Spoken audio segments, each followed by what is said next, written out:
すごいすごい。実際に上陸してみると、冒険しているみたいでワクワクしますね。ゆかりさん、ちゃんと前向いて歩いて。はい。意外にゆかりさんって子供っぽいところあるわよね。テンション上がってくるとね。自重します。そんなところも可愛いのだけれどね。ありがとう。さて、軍艦島に無事上陸できたら、まずは炭鉱跡の目の前にある第二見学広場に向かうよ。ここですね。ではまずは石炭の採掘について解説するね。というわけで、少し高い建物を見てもらえるかな。ええ。あれが軍艦島の炭鉱、羽島炭鉱の入り口だよ。炭鉱夫の人たちは、あそこで検疫などを受けて、その後地下600メートルまで下っていったんだ。軍艦島が炭鉱として本格的に掘削が開始されたのは三菱による買い付けから始まります。明治期に始まった日本の産業革命において、蒸気機関や製鉄など石炭を大量に必要としたのですが、軍艦島の石炭は質も良く、また出炭量も多かったので、採掘規模はどんどん大きくなっていきました。結果、最盛期には出炭量年間41万トン、住人5000人という国内屈指の鉱山都市となりました。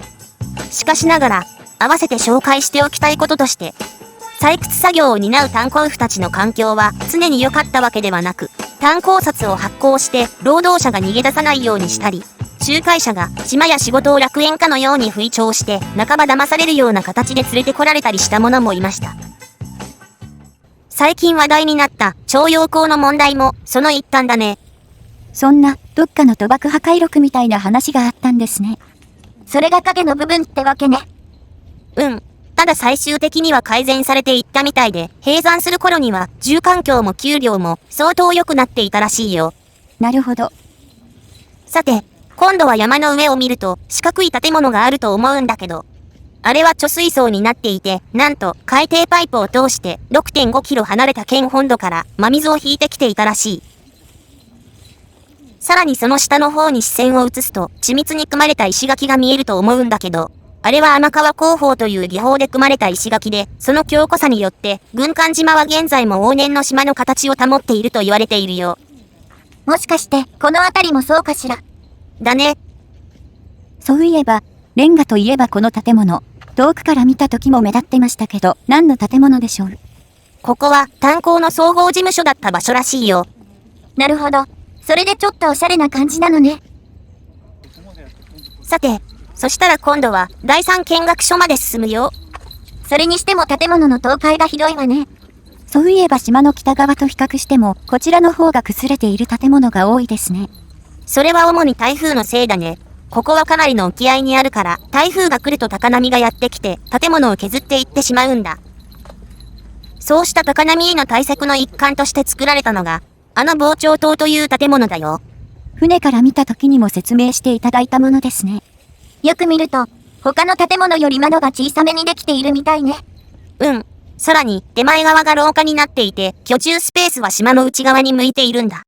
そうやっていろいろな対策をとっていたんだけど、元島民の方々の話を聞くと、それでも台風の日はとても怖かったらしいよ。なんてったって、台風が過ぎるまでの間、この防潮塔を覆いかぶさるような高さの波が何度もやってくるからね。それは怖い。大変だったのね。続いてちょっと右側のこの建物。こちらは通称グラバーハウスといって、現存する日本最古の鉄筋コンクリート製のアパートだよ。ただ、正直もうギリギリ倒壊していないって状況で、いつ崩れてもおかしくないみたい。ということは、今私たちの見ているこの風景も貴重なものになるかもしれないのですね。そういうこと。ちなみにここ、ビーズの PV 撮影に使われた場所だよ。知らなかった。帰ったら見てみよう。さて、第一見学所まで戻ってきました。ここは主に石炭の選別を行った場所です。地下で掘られた石炭はベルトコンベアなどで地上まで運ばれ、ここで良質なものと粗悪なものに選別されます。粗悪なものは島の反対側までつながっていたトンネルを使って捨てられ、良質なものは輸送船に積まれて北九州の八幡製鉄所などに運ばれていきました。八幡製鉄所。そういえば、製鉄にはどう使われるのかしら。近代製鉄では石炭などと鉄鉱石を混ぜて燃やして、鉄鉱石から酸素を抜き出すことで鉄を作っているんだ。そのために軍艦島の石炭が徴用されたってことでしょうか。そういうこと。そうやって軍艦島は栄えていたんだけど、エネルギー需要が石炭から石油にシフトしていったことなどを受けて、採算が取れなくなり、閉山したんだ。ところが、そのまま廃炭鉱の島として忘れ去られることはなく、後に発生した廃墟ブームや世界遺産への登録を経て、今もこうして観光遺産として見に来れるようになっているというわけ。なるほど。軍艦島ってそんな場所だったのね。ええ、ただの廃墟というわけでなく、いろいろと歴史も感じられてよかったです。だね。さて、そしたらそろそろ船に戻るよ。はい。やっぱり遠くから見ても存在感のある島ですね。だね。偶発的にだったけど、来てよかった。ええ。そういえば、次はどこに行くのかしら。とりあえずは港で、例の桜子ちゃんを知っている人の行方がわかる人がいないか聞いてみるよ。ですね。うまく次の行き先がわかるといいのですが。そんな、二人の行きたかった場所とか、いいの？今回の旅で決めてたのは、グラバー園と稲佐山だけだからね。大丈夫だよ。それに、桜子ちゃんもいろいろ思い出せないのは不安でしょう。ゆかりさん。あと、ごっちんこした私のせいかもですしね。うふふ、二人とも、本当にありがとう。はい。